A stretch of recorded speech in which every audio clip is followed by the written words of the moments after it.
Okay, so in the last video we learnt about what is arguably the most remarkable graph in all of astronomy, the Hubble law.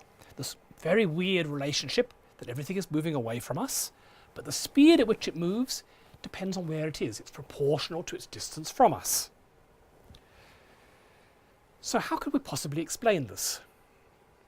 Well, some people write into me, and I get a lot of email on this thing with their own theories. And the favorite theory that's mailed to me is what I call the exploding egg theory, where you go through and you have an explosion with things being thrown out in all directions. Paul, you've simulated this, haven't you? Oh, funny you should ask that.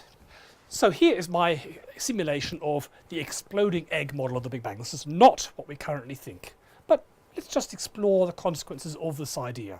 So the idea was that once upon a time, long, long ago, there was a big, dark, empty universe, and in the middle of it was an egg. And one day, the egg went bang and squirted out galaxies. In this highly sophisticated simulation, I've just had spheres to represent galaxies, but you get the idea. So everything's moving out, and we're here in the center, I suppose. And we look out, and we see things that are moving slow or nearby, because they haven't gone very far since the explosion.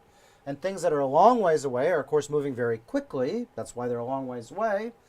Well, it seems almost perfect. That's like getting the Hubble law for us. Exactly, but there's maybe a problem. I look here, and I see there's all sorts of stuff nearby. And when I look a long ways away, there's only a little bit of stuff. So that would mean that if I look out in the universe, I should see a lot of stuff nearby and not very much stuff far away. Which is not what we see at all. As far as we can tell, at all distances you see about the same amount of stuff.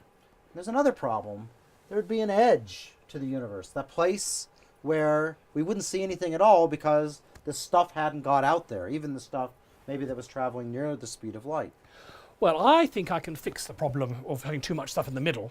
The reason in this simulation why there's too much stuff in the middle is because I had a fair number of slow galaxies and not so many fast galaxies.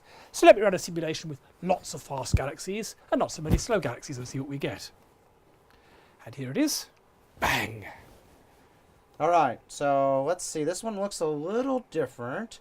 So in this case, all the galaxies are in a shell. It's like a blast wave or something, but there's not much stuff inside. So we'd still be in the center of this one, and we'd look out, and we'd see all this stuff in all directions, moving a long ways, moving quickly away from us, but we wouldn't see anything nearby, would we? It would be sort of empty, and so you'd see sort of this ring of material moving fast, but you really wouldn't get the Hubble law in the same way that Hubble got. Yes, and when you look at some of the deepest observations ever made of the universe, in this case taken with the Hubble Space Telescope, named after Edwin Hubble, here we're looking at some ground-based images of part of the sky just near Orion, and we're going to zoom in on this incredibly deep observation through a series of images. What you'll see here, as you look out to distances of 10 billion light years, is galaxies that look very much like our own. We seem to be still seeing uniform density of galaxies nearby, 1 billion light years away, 2 billion light years away, 3 billion, all the way out as far as we can see, which is about 12 billion light years. The universe looks very uniform.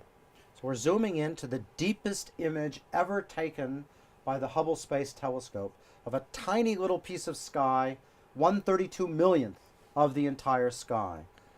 And we see galaxies spread across the sky and sort of at all distances between us and 12 billion years into the past. And the amazing thing is if you look this direction and you look that direction, the other side of the sky, you see exactly the same thing. So this exploding egg model has trouble, really. It makes us in a very special place, and it really suggests we should see either a concentration of galaxies around us or a shell, and there should be, when we go far enough away, nothing beyond that. That's not what we see at all. What we see is we seem to be in a very ordinary part of the universe. We see the same density here as we see out to colossal distances in any direction as far as we can see.